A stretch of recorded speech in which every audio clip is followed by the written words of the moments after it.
Mon père arrivait en Israël avec l'illusion que les Juifs formaient un peuple uni et indivisible.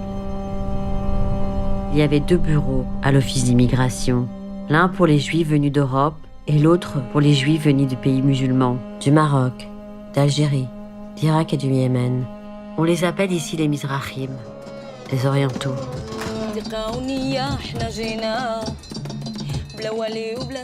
Bonsoir, vous êtes sur Tandem TV et j'ai le plaisir ce soir de recevoir Michal Boganim. Un vrai plaisir, un réel plaisir, avec un film qui sort le 8 juin si je ne m'abuse. Et ce film, c'est Mizrahim, les oubliés de la terre promise. Et je disais qu'effectivement, il sort le 8 juin. C'est bien cela? Tout à fait. Ils sortent le 8 juin sur 4 écrans à Paris. 4 écrans à Paris. Il sortira en Israël? Ben, j'espère, mais c'est pas encore sûr. En tous les cas, voilà donc d'abord un petit portrait de notre invité, et je suis ravi de rencontrer quelqu'un qui fait du cinéma, avec un œil particulier, celui qui fait partie de mes références, Jean Rouch. Et j'avoue que ce cinéma-là est un cinéma vérité, un cinéma qui a ses exigences, et je dois dire que on y retrouve ces mêmes exigences dans ce film, Les Oubliés de la Terre Promise, mais surtout dans des pépites aussi qu'on a vues auparavant, et notamment un que j'ai aimé, mais au-delà du réel, si je dois dire, c'est Odessa, une vraie pépite. Et là aussi, on avait déjà une thématique qu'on va retrouver dans Mizrahim, Les Oubliés de la Terre, celui de l'exil. L'exil, et cette fois-ci, vous y rajoutez également, mais c'était déjà présent aussi dans Odessa, mais aussi dans d'autres, d'ailleurs, d'autres films, même, je crois, si je ne m'abuse, et vous me direz si je me trompe, dans Mémoire incertaine, cette notion d'exil, mais aussi de transmission. Tout à fait, oui. C'est vrai que mes thèmes de prédilection, c'est l'exil et la transmission et la mémoire, on va dire. Et vous avez finalement, d'ailleurs, depuis ce mémoire présenté à la quinzaine des réalisateurs, finalement déjà été reconnu par vos pairs et par les téléspectateurs surtout. Et finalement, de cette première ébauche, mémoire incertaine, vous avez approfondi, mais de quelle manière? Pourquoi avoir voulu finalement passer à Terre brûlée, à Odessa, et finalement aujourd'hui Mizrahim, Terre promise, et d'autres dont on parlera tout à l'heure? Ben, je suis passée, je pense que c'est Mizrahim, Les Oubliés de la Terre Promise, c'est une histoire très personnelle, puisque c'est l'histoire à travers l'histoire de mon père, en tout cas, l'histoire des Mizrahim sur 3 générations. Ça me semblait très important de raconter cette histoire qui n'est pas tellement exploitée au cinéma. Et voilà. Mais, Donc, et cette fois-ci, il y avait peut-être ce supplément d'âme, celui d'avoir votre fille avec vous, et puis finalement de lui passer le relais avec votre fille présente. Elle va jouer un rôle d'actrice dans ce film Mizrahim. elle va jouer un rôle d'actrice parce qu'elle joue à la fois mon rôle, moi, quand j'étais enfant, et le rôle de la transmission, puisque c'est une lettre adressée à ma fille. Vous avez fait des études d'abord en Israël, en philosophie, si je ne m'abuse. D'abord en France, et puis ensuite, j'ai fait une année en Israël. Une année Tout à en fait. Israël, et après à la Après Sorbonne, Londres. et après Et oui, Londres. Ouais. Et voilà. finalement, ce retour en Israël, est-ce que c'était... ça m'a interpellé quand j'ai vu cette césure, finalement. C'était un choix volontaire, c'était retrouver quelques racines déjà, donc cette notion d'exil aussi depuis la France? Ah, peut-être, j'ai essayé oui, j'ai essayé plusieurs fois d'habiter en Israël, mais oui, oui, on va dire, mais c'était aussi par des choix d'études. Et finalement, alors ce choix-là, le choix de l'exil. Choisir dans les Mizrahim, les oubliés de la terre promise, il y a des villes qui vont être référencées, sur lesquelles, d'ailleurs, dans lesquelles vous avez mené d'abord une enquête, et puis finalement vous avez choisi vos personnages. Vous avez donc finalement un regard qui a été préparé, un regard qui a été choisi avec des personnages eux aussi référencés. Est-ce qu'il n'y avait pas ici quand même finalement un parti pris où on était là dans justement la méthode ethnologique où il s'agit de véritablement sortir quelque chose qui avait trait aux racines de la personne et à son histoire? Oui, c'est-à-dire que c'est un film sur des villes et sur des personnages, et on traverse le pays pour aller dans la périphérie et pour rencontrer des femmes et des hommes qui ont vécu une discrimination sur 3 générations. Et à travers ces personnages, je raconte aussi une histoire personnelle, celle de mon père, qui a fait partie du mouvement des Black Panthers. Oui, les Panthères Noires, donc que finalement, dans les années 70, vont être ce mouvement de revendication des séfarades, des Mizrahim, où il s'agit finalement de retrouver leur dignité, finalement de retrouver ce qui tendait à être la promesse d'une terre promise, et finalement où on a trouvé les Mahabharot, les camps de transit, et finalement ce mouvement-là qui aurait dû prendre corps et peut-être donc faire basculer une société israélienne dont vous dites qu'elle était dominée par les Ashkénazim, eh bien aurait dû basculer. Et finalement non. Qu'est-ce qui s'est passé? Vous voulez dire que la société aurait dû basculer à ce moment-là vers des Mizrahim? Est-ce que c'était pas le but finalement, l'objectif des personnages que vous rappelez, à Bergère et autres? Non, mais c'était un mouvement minoritaire, c'est un mouvement qui n'a pas été soutenu par la gauche, et c'est un mouvement qui n'a pas un vrai succès, quoi. Donc il s'est complètement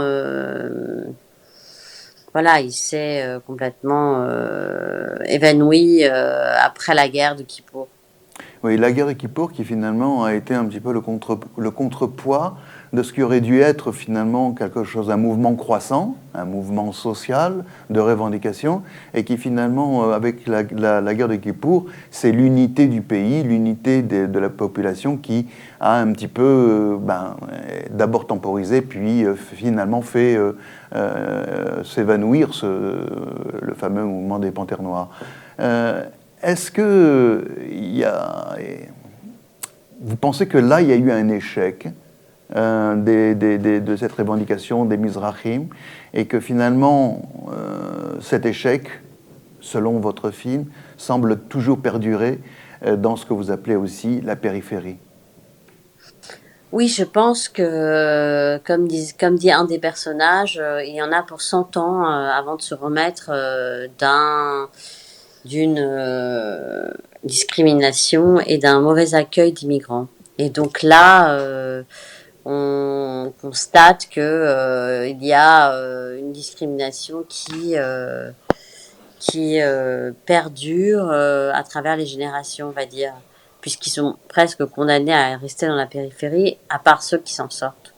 Et finalement, pourtant, regardez, en 1973, le grand rabbin d'Israël, Ovadia Yosef, va reconnaître donc d'une part la judaïté des Éthiopiens, Beta Israël ou Falacha, selon à l'époque c'était des Falachas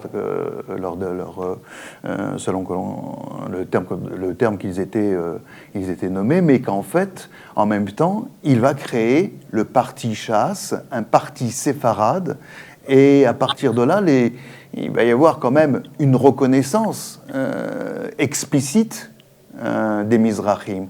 Et pourquoi vous dites que ça perdure encore? Même s'il y a une reconnaissance, ils sont toujours à la périphérie. Et le parti Chasse est un parti qui s'est développé dans la périphérie d'Israël. Et c'est un parti qui n'a pas permis une évolution de ces Mizrahim, mais qui a, je trouve, moi personnellement, qui les a fait régresser dans quelque chose de beaucoup plus religieux, beaucoup plus fermé, voilà, et c'est pas un parti qui les a autorisés à s'émanciper en fait. Et c'est un parti qui a pris place vraiment dans la périphérie. Même s'il y a une reconnaissance des Mizrahim, ça ne veut pas dire qu'ils ont eu accès à une éducation supérieure, un statut supérieur, voilà. Vous pensez que dans les années 80, les choses n'ont pas évolué, notamment, et là c'est des études qui l'ont montré, avec l'arrivée justement des Éthiopiens, les fameuses opérations Moïse et Salomon, où on a vu que finalement les citoyens entre guillemets de seconde zone, si tant est qu'on accepte donc qu'ils étaient de seconde zone, eh bien, finalement, trouver des citoyens eux-mêmes qui pouvaient leur être substitués. Est-ce que vous ne pensez pas qu'à partir de là, on a pu assister quand même à une émergence d'une population davantage plus intégrée, plus reconnue au travers de la musique? Je pense à Nissim Seroussi, par exemple, je pense à Zohar Argov, Sarit Haddad. Est-ce que vous ne pensez pas qu'il y a eu, à partir de là, quand même, une évolution? Il y a eu une évolution dans la musique, mais moi je parle, par exemple, sur le point de vue universitaire. Si vous prenez les étudiants, par exemple, il n'y a pas eu de progression des étudiants Mizrahim en Israël. Il n'y a pas eu de progression dans l'académie de professeurs Mizrahim. Aujourd'hui, les professeurs sont à 95% ashkénazes. La culture est tenue par des ashkénazes. C'est pas parce que en musique, oui, il y a eu une popularisation de certaines musiques que ça a été vraiment reconnu comme des musiques, ça a été reconnu comme de la sous-culture, pas comme de la culture, disons, d'un certain niveau. Comment vous expliquez alors que d'autres réalisateurs, je pense au film documentaire, par exemple, de David Assouline, Entre paradis perdu et terre promise, finalement, ils disent la même chose que vous, parce que tout ce que vous dites est vrai, mais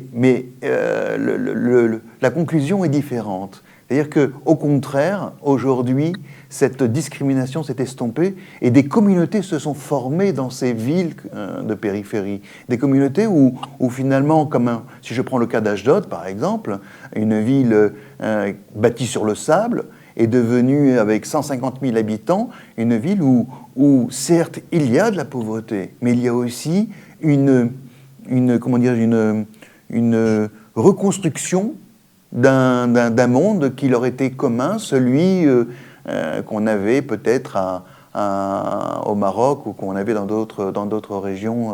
Oui, vous avez raison dans un certain sens. Je dis pas qu'il n'y a pas des communautés, mais on peut pas comparer Ashdod et Tel Aviv. On peut pas Bien sûr. comparer Sderot, Netivot, toutes ces villes à Tel Aviv. Il y a quand même un fossé énorme. Et c'est ce que dit un des jeunes, d'ailleurs, à la fin du film, qui a grandi à Ashdod et qui dit, mon seul rêve, c'était d'aller à Tel Aviv parce que c'était là qu'il y avait la culture, les gens intéressants, voilà, et que Ashdod me paraissait comme une banlieue triste. Et c'est un jeune qui parle. Après, évidemment qu'il y a des cafés où des communautés marocaines se sont retrouvées, se sont organisées, etc. Mais la jeune génération, elle ne rêve que d'une chose, c'est de partir de ces villes de périphérie quand même. Et vous pensez que ce qui permet à une société israélienne, on en a parlé tout à l'heure de la guerre de Kippour, On pourrait parler aussi de ce qui est structurel, tel que l'armée, tel que aussi l'éducation qui a quand même évolué, même si vous vous rappelez très justement des cas comme celui de Yoav Laoum, je crois, si je ne prononce bien son nom, qui parlent de ségrégation réelle, mais qui ont duré des années, mais qui se sont d'ailleurs terminées effectivement plutôt dans le bon sens, enfin dans un sens plus équilibré, rééquilibré qu'il était au début. Mais est-ce que vous ne pensez pas que ces creusets-là, structurels, ne permettent pas les passerelles justement pour passer d'Ashdod à Tel Aviv, ou sinon Tel Aviv, en tous les cas, des banlieues un petit peu plus... j'ose pas dire le terme, mais plus urbanisées, plus modernes. Alors, par rapport à l'armée, c'est assez intéressant, mais l'armée,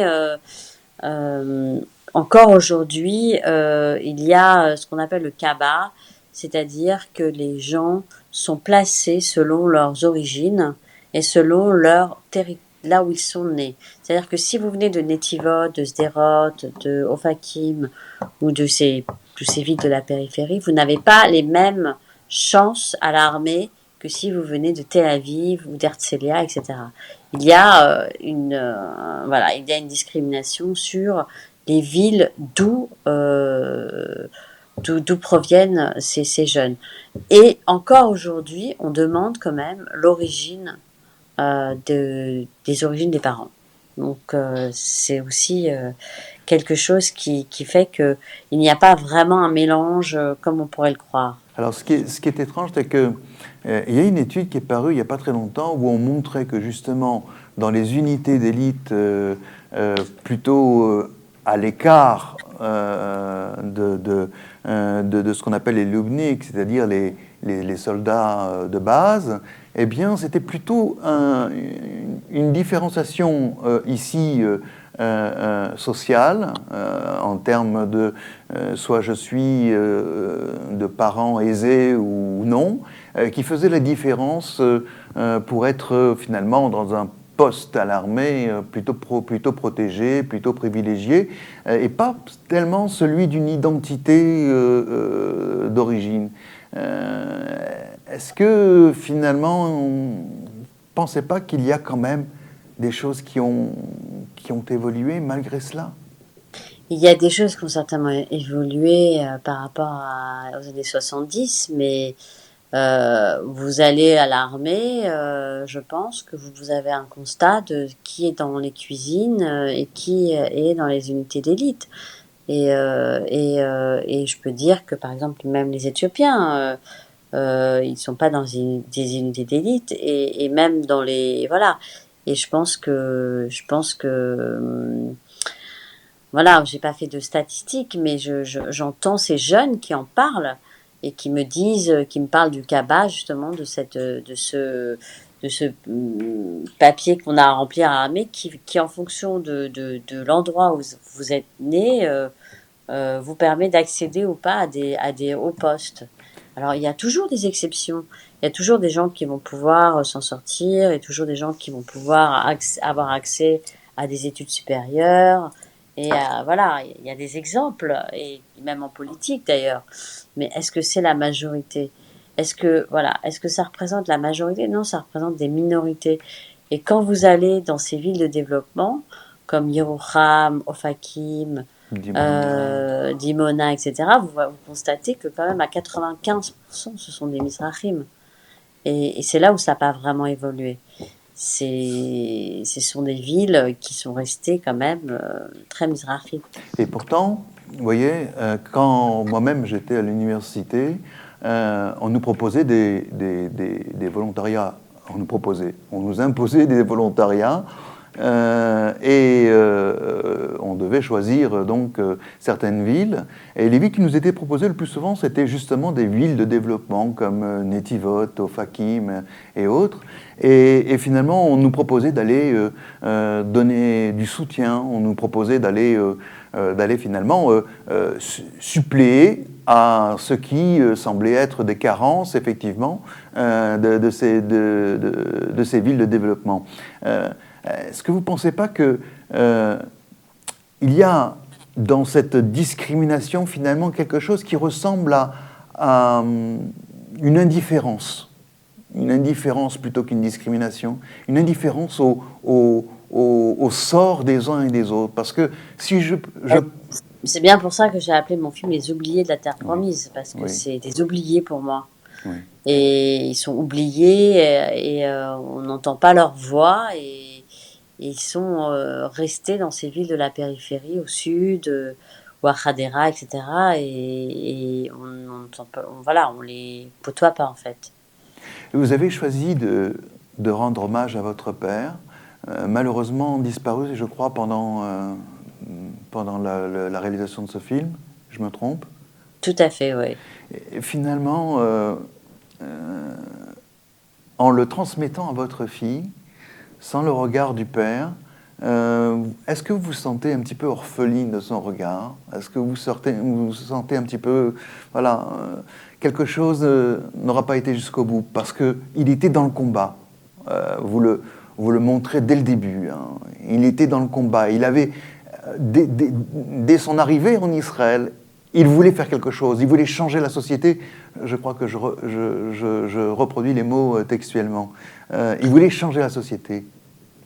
Oui, c'est vrai que j'aurais bien voulu montrer ce film à mon père. Malheureusement, il n'a pas vu et que c'est peut-être une manière pour moi de raconter cette histoire à ma fille, de transmettre quelque chose de l'histoire familiale et de l'histoire de mon père. Et finalement, aujourd'hui, parce que vous l'avez déjà montré, donc, je pense, en France, ce film en avant-première, parce qu'il a déjà été d'ailleurs aussi primé, je crois. Comment a été le ressenti du public? Plutôt bien. Écoutez, ils découvrent un peu cette histoire et c'est une histoire qui découvre en fait. Et ils savaient. Enfin là, je pense que les gens la connaissent pas en France tellement. Il y a longtemps que l'image glorieuse d'Israël est écornée de part et d'autre, mais en même temps, c'est peut-être ici un cinéma vérité qui s'exprime en toute liberté, et vous en êtes un bel exemple, finalement, qui permet à ce que les coins et les recoins d'une société, il y a aussi des parts sombres, et il s'agit de ne pas les oublier. Et il me semble que dans ce film-là, il y a un message qui est beaucoup plus universel que celui simplement d'Israël. Qu'est-ce que vous en pensez? Tout à fait. Ah oui, tout à fait. C'est un message sur la discrimination générale et sur la périphérie et l'exil.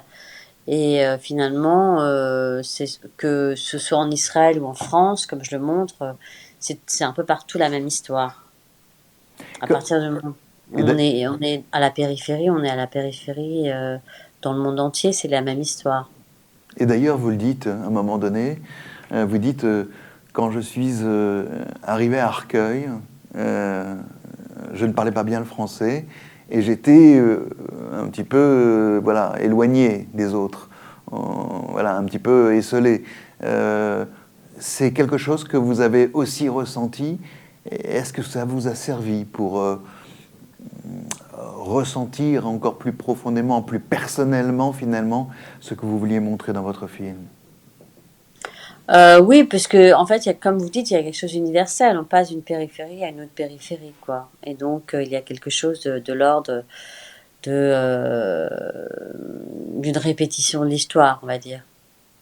Pensez que un film comme ça, qui revient sur l'histoire, et que même si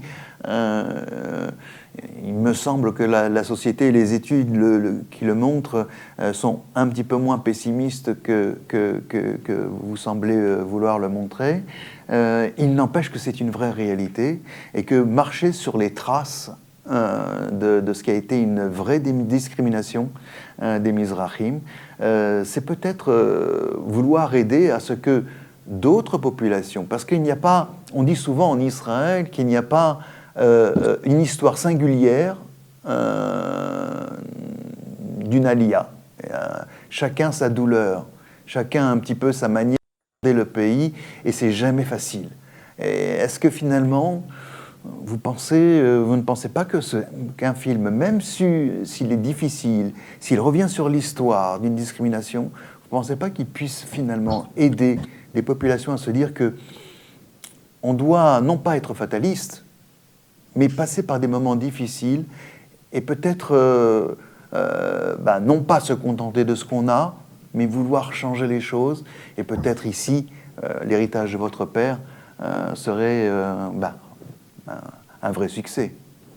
Écoutez, j'espère qu'une chose, c'est qu'il soit diffusé en Israël et que les gens puissent le voir. Et pour l'instant, il est diffusé en France, il est diffusé aux États-Unis. Il a été même montré à Londres, mais j'ai un peu de mal à le montrer en Israël parce que je pense qu'il y a un grand déni encore sur cette question. Et je pense que c'est encore une plaie qui n'est pas complètement refermée et qu'on a du mal à parler de ces questions-là. Notamment, par exemple, les kidnappings des enfants yéménites, etc. etc. Donc, c'est encore un sujet très, très compliqué d'aborder, je pense, en Israël. Mais pourtant, en 2021, c'est le Premier ministre de l'époque, Bibi Netanyahu, qui va parler de cette histoire et faire les gros titres, puisqu'il va parler de plusieurs centaines de millions de shekels pour aider des familles et reconnaître justement le sort de ces enfants qui auraient disparu et des enquêtes qui vont être menées même oui, mais pour l'instant, il y a beaucoup de controverses autour de ces enquêtes. Et il y a beaucoup de gens qui disent que c'est des mythologies. Donc, il n'y a pas, pour l'instant, une reconnaissance véritable de ces kidnappings. Et en tout cas, il n'y a pas eu des enquêtes. Il y a eu des enquêtes très contradictoires. On ne reconnaît pas encore vraiment la légitimité de ces femmes à exprimer leur désarroi par rapport à un kidnapping qui a bien eu lieu. Vous ne croyez pas qu'avec la troisième génération, il y a des possibilités que justement ce genre de film qui revient sur l'histoire et dont cette génération pourrait s'émanciper de la douleur dans la chair, eh bien, puisse finalement aujourd'hui vouloir pousser à ce que la vérité se fasse et qu'on puisse parler librement en Israël de tous ces sujets? Oui, bien sûr. Je ne sais pas si on peut en parler vraiment librement parce que moi, je vous dis, j'ai beaucoup de mal à faire passer mon film, donc je vois bien qu'il y a un problème et qu'il y a quand même un refus d'en parler, puisque moi, il est diffusé pour l'instant, pas dans la télévision israélienne, pas au cinéma, pas dans les festivals. Donc, il y a pour l'instant un vrai problème sur ces questions-là. Et vous pensez qu'après le 8 juin, donc sortie officielle de ce film, vous pensez que ça ne va pas être justement le cas en Israël, qu'on va s'intéresser en tous les cas à cette histoire qui fait partie de l'histoire? Je pense qu'en Israël, ils s'en foutent un peu de ce qui se passe en France et voilà. Pour eux, non, je crois pas. Je crois que ça n'a pas vraiment d'incidence. Vous avez donc tout un cheminement depuis Mémoire incertaine, avec Odessa, Terre brûlée, et puis les Mizrahi. Terre outragée. Voilà, Terre outragée, pardon. Je ne sais pas pourquoi d'ailleurs je dis Terre brûlée, mais Terre outragée. Et vous avez donc finalement ce parcours, pas initiatique, mais toujours très personnel. Du regard et en même temps de cette profondeur où vous allez chercher jusqu'au bout les racines des uns et des autres. Et je ne sais pas si vous l'avez ressenti comme ça, mais même dans les personnages qui disent des choses absolument difficiles à entendre, il y a quelque chose de chaleureux, encore d'une vraie vie intérieure, d'une vraie vitalité, quelque chose qui n'a pas été effacé, quelque chose qui n'a pas Oui, été. ce sont des nouvelles générations qui ont un peu la rage et qui ont une vraie vitalité et qui expriment leur rage. Et par les chansons, par les slams, par leur activisme, etc. Et ils ont une vraie énergie, c'est sûr. C'est pas des gens éteints. Et, Hmm. et ceux-là, vous pensez qu'ils ne peuvent pas être les relais justement de ce genre d'histoire? Ah si, ils le sont, mais ils le sont de façon hyper minoritaire quand même. Ils le sont de façon très minoritaire. La preuve, c'est que quand le Parti travailliste, là, il n'y a pas très longtemps, s'est présenté avec des Mizrahim qui représentaient le Parti travailliste, ça a été un flop total. Personne n'a suivi. Donc c'est toujours ça. C'est toujours des gens qui ne sont pas, un peu comme les Panthères Noires, qui ne sont pas suivis par un mouvement derrière, qui ne sont pas épaulés par un mouvement, derrière qui les soutient en fait. Je vais vous donner une perspective. Il y avait, au moment de l'arrivée des rescapés de la Shoah en Israël, un mouvement qui finalement les refoulait. Les refoulait dans leur histoire, dans leur mémoire, dans leur douleur. Finalement, il ne fallait pas déranger le côté glorieux des premiers pionniers qui ont construit le pays, etc. Et donc pendant longtemps, ces gens-là, on en a parlé, on était bien content de les intégrer, mais les intégrer dans une histoire qui n'était pas nécessairement la leur parce qu'on mettait leur douleur sous le tapis. Finalement, avec le procès Eichmann, il y a eu une véritable prise de conscience de ce qu'a été la douleur de ces gens. Est-ce que vous ne pensez pas qu'il puisse y avoir, de la même façon, une prise de conscience de la part de la société israélienne pour ces Mizrahim? Je vous dis encore une fois, je pense qu'il y a un vrai déni sur cette question. Moi, je pense qu'il y a un vrai déni. Et je le vois et je le constate avec mon film. Mon film en est la preuve, c'est-à-dire que j'ai eu beaucoup de mal à trouver des financements en Israël, même pas du tout, et que j'ai même du mal à le diffuser. Donc ça veut dire qu'il n'y a pas une vraie prise de conscience des gens et qu'ils ne veulent pas voir la réalité. Pour moi, hein.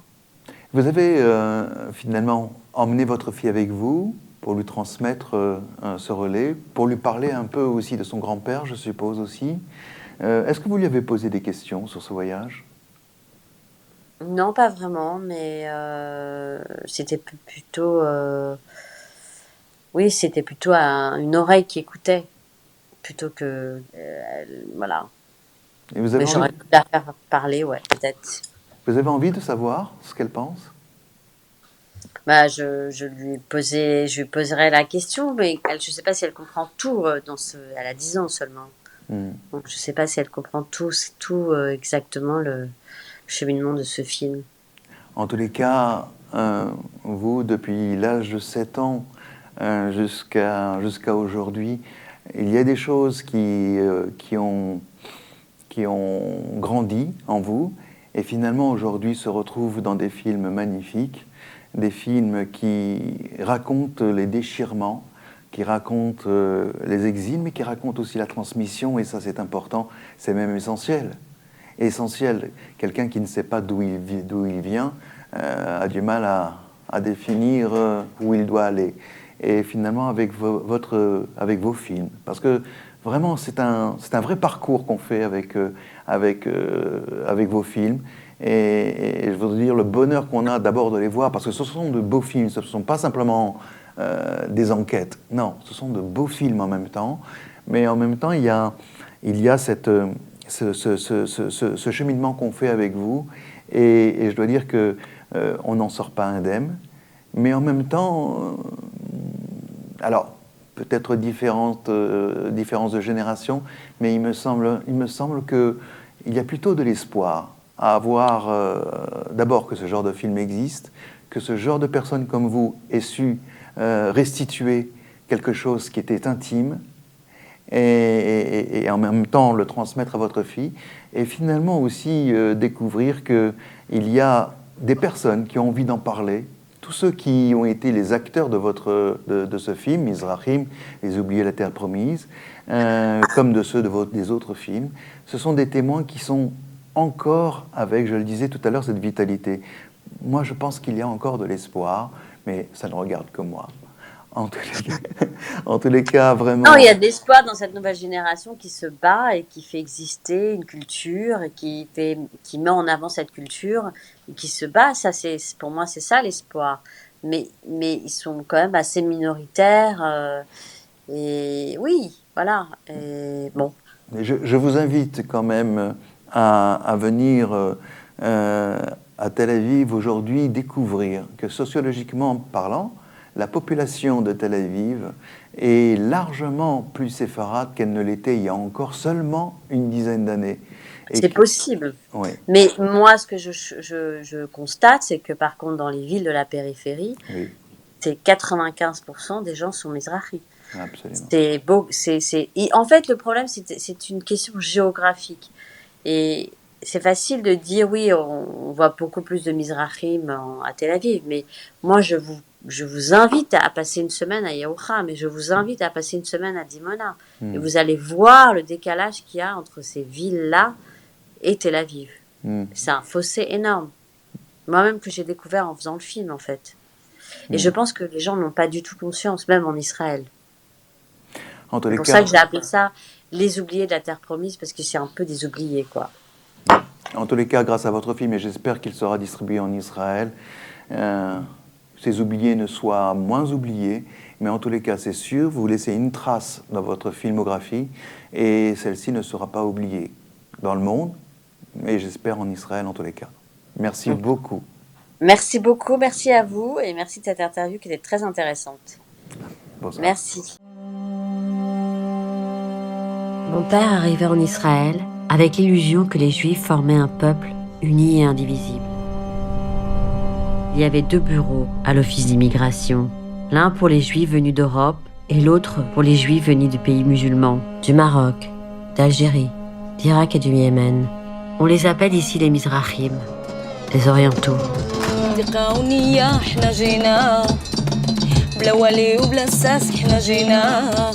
זאת אומרת, מאז ומתמיד ציירו את המזרחי כאלים, כטיפש. שהבנות צריכות ללמוד להיות מטפלות, והבנים צריכים ללמוד להיות מוסכניקים וחשמלאים. אני לפני 20 שנה שמעתי שלקחו לסבתא שלי ילד. אבל כולם גנבו הרבה לתימנים. אין.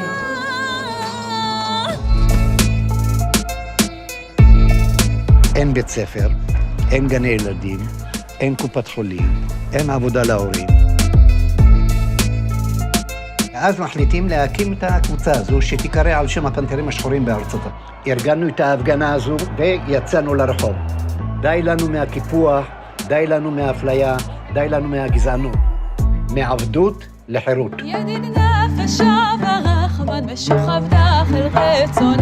הדבר הזה מקונן בהרבה שנים שאני מרגיש שהתרבות שלי היא זרה בסוף למדינה, ומרגיש פה גם באיזשהו חוויה לוקח את זה למקום קיצוני, שאני מרגיש פה קצת זר. זה מאוד מאוד בולט, האפליה והדיכוי. זהו, אנחנו כמובן נמשיך להיאבק בזה, ולא ניתן לאף אחד לבוא ולומר על ההורים שלנו ועל המשפחות שלנו פושעים.